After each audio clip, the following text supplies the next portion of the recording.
Welcome. This is Jane Gardner, and welcome to Solopreneur Success Strategies. And today it's Strategy Sunday. And on Strategy Sunday, we look at your goals and vision and your business plan and what to look for in the future for your business in terms of strategy. So today we're looking at the finances on your business plan. But for now, let's just say who I am, because that would help, wouldn't it? I am Jane Gardner, and I work with my husband in our structural engineering firm for the last 20 years. And we live in Western Canada. And about 3 years ago, I came out onto the internet to help others with learning how to have their own home business. So that's who I am. And Strategy Sunday is all about having a vision for you and your business. We had a look at that before. We looked at your goals, your 1 year, your 3 year, and your 5 year goal. And then we've been looking at you and your business plan that you should have every year in order to strategize for the next year and this year. Make sure you're going along track as you should be in your business. And then we'll be looking at business trends in 2016 as well and how they may affect your strategy in the coming year. So that's the overview for Strategy Sunday. And let's just come back to me for a second. Just to mention that I also have Mindset Monday, Get Your Message Out Tuesday, which is about brand and messaging. Wednesday is World Domination Wednesday, which is all about you and your customer. Thursday is Jill or Jack of all Trades Thursday, where we learn the skills and knowledge you need as a solopreneur. Friday is Freebie Fridays, where we learn about the free software and tools you can use in your business to save time and money. And Saturday is System Saturday, which also is about saving time and money in your business by putting systems into your business so that you can grow your business by having the time to actually work in your business instead of working on your business. But today is Strategy Sunday, and we're talking about your business plan.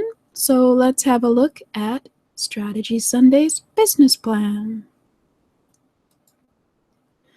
As you have known before, if you've been on the recording, your business is like a stream. It flows, it can trickle, it can change direction, it can surge, it can get blocked, but can never go back in time. So always move forward in your business. And if you want to see some of the previous shows where we talked about your goals and vision, please go to jgtips.com/YouTube. So you can go to my YouTube channel, jane-gardner.com, and you can find some of the previous episodes in order to catch up. So now we have had an overview of what we've done is the vision for you and your business. We looked at your goals and how to work those out for 1 year, 3 year, and 5 year. And now we're looking at you and your business plan, and we'll be looking at business trends in the future. But during the time we were talking about your business plan, we also talked about the diverse business model. The diverse business model is a model that you should use always in your business because you're never dependent on one form of revenue. You can have more than one form of revenue coming into your business, which means that if one of your revenue streams happens to dry up, you can always go and work on some of your other revenue ideas. So always try and get a diverse business model. I know some people don't, and then they find if the economy changes and they suddenly don't have any clients who can afford their services, then they're stuck. We don't want you to be stuck, so we want you to always consider having a diverse business model, and we talked about that previously as well as some of the business models you can use online and some of the pros and cons to those. So you can go have a look at those at jgtips.com/YouTube. Now, what kind of business model do you envision will match with your goals for your lifestyle business? Well, we looked at some of the goals you might have for your business, and we looked at some of the business models. And before you can decide on your business model, you have to decide on what you want your lifestyle business to be in terms of your goals and vision for your business. Because the business model should work with your lifestyle that you want. You don't make your lifestyle fit the business model. So then we looked at what is a business plan and why do you need one? We looked at how it can be used just to map out goals, action plan, and your financials every year. It doesn't have to be complicated.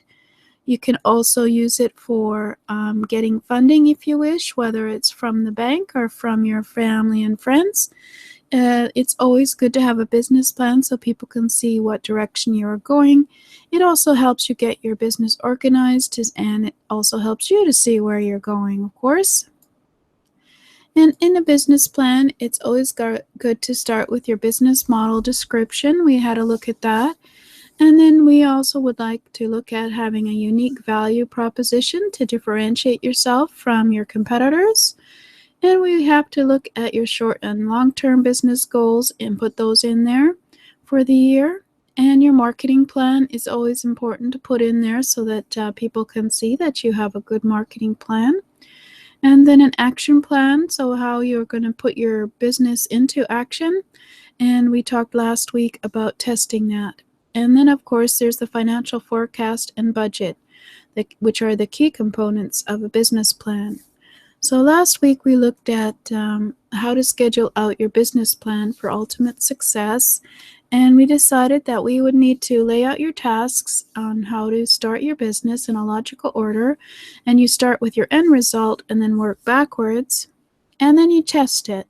So you try and do some marketing and see what the target market reaction is to those tests of marketing. You tally your marketing results and the reaction and decide whether your marketing may be successful or whether you should considering adding different forms of marketing, etc. So we had a look at that last week. And today we're going to look at some of the essentials you need to know for estimating your future revenue. We'll also look at some of the terms just to start us off and then go deeper into it in another week. So estimating revenue can be difficult, so you have to look at the past to predict the future. But of course, since this is a new business, you don't have any past, so you're going to have to look at your competitors and see what kind of revenue they are making and how you differentiate yourself from your competitors. So this is all to do with the market research you need to do before you put together your business plan. So you should know all this right now and roughly idea on what kind of revenue you can expect from the kind of marketing and the business that you're going to start. But it's always good to also to understand some of the basic terms in a financial plan. So we're going to go over those today. So, of course, revenue is the money that's earned before your expenses. So when you're looking at revenue, it's the money that's going to come in. And then, of course, the expenses are what come off of the revenue. Your average sale is equal to your total revenue divided by your number of sales. So you can have a look at what you can think you can estimate would be a good average sale for your business.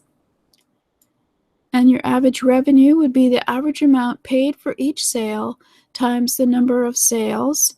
So these are some of the things that you would have looked at for your competitors in terms of research and make an estimate on what you think will be the average revenue and as well as the average sales in your business as you start out. And then you want to look at what you think is your target market size. So that's the number of people who would be interested in buying what you are selling. So a lot of that would have been done in terms of your research when you're looking for your customers, where they are, where they hang out, what they buy already, and all that kind of research. So you should have that already on hand, handy, knowing that who is your target market and where do they hang out and whether they're local or on the internet, etc. And the market share. And so you have to think about what do you think will be the percentage of your total target market who would buy from you.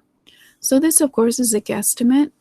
All of this is estimating your revenue, etc. So you want to put that into your business plan as a guesstimate and how you think what percentage may want to buy from you. And so to do that, of course, you could always just use your competitors' information and decide what percentage you think would be fair for you to have as a market share for your business. And the conversion rate is a common word. A lot of people don't know what conversion rate is. It's the sales or actions that have been completed divided by the number of people who see your offer.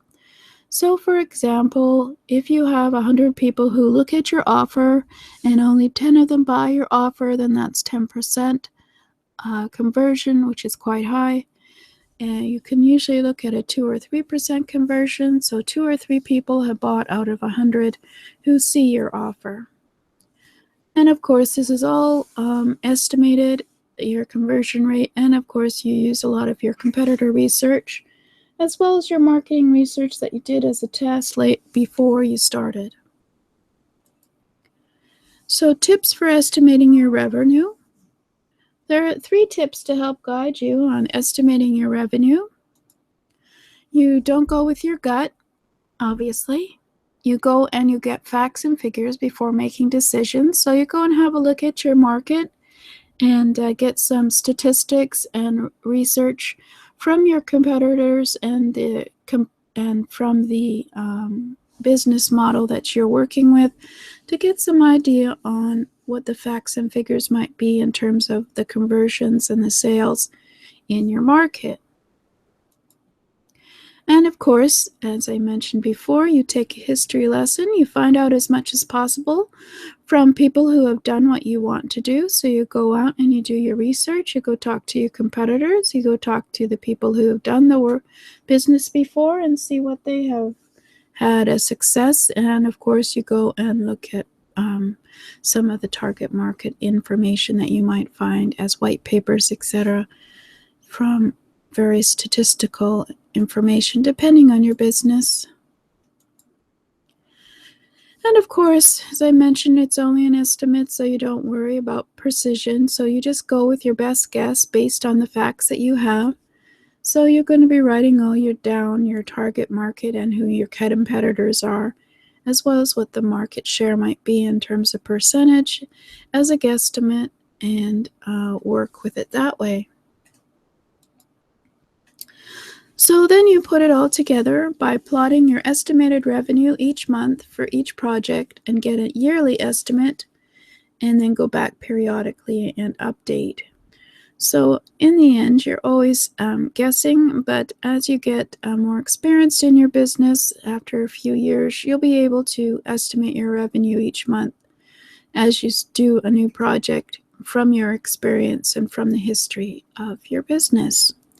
So good luck, and next week we'll have a look at how to put together a budget possibly. So this is just an idea on the things that you should have done in terms of research to figure out who your competitor is, what they are, revenue they are making, what kind of share of the market they already have, and is there any share for you, and where are your competitors, and where are your customers, and what is the standard conversion rate in your business. So I think I've mentioned before, I have an offer at jgtips.com/plan, where you can plan your business, have a more extensive knowledge about what is a business plan and how to pick your model for your business, how to conduct market research, and how to define your unique selling proposition, and how to set your short and long-term business goals, your sales and marketing plan, determining obstacles you'll face and resources you need to meet your business goals, and how to implement your business plan for ultimate success, and determining whether your business plan will be profitable, and of course the essentials you'll need to know for estimating your future revenue, and how to put that together and make a business plan with a budget so that you can use it every year and adjust it as you go along. So next week we'll be talking further about financials, and to catch up with the Strategy Sunday trainings and the rest of the week, go to Solopreneur Success Strategies playlist on my YouTube channel at http://jgtips.com/YouTube. So thank you very much. This has been Strategy Sunday, and please subscribe, comment, or like the video, and I'll see you next week. And certainly if I get any feedback, I'll probably deal with it, so feel free to make a comment. Thank you.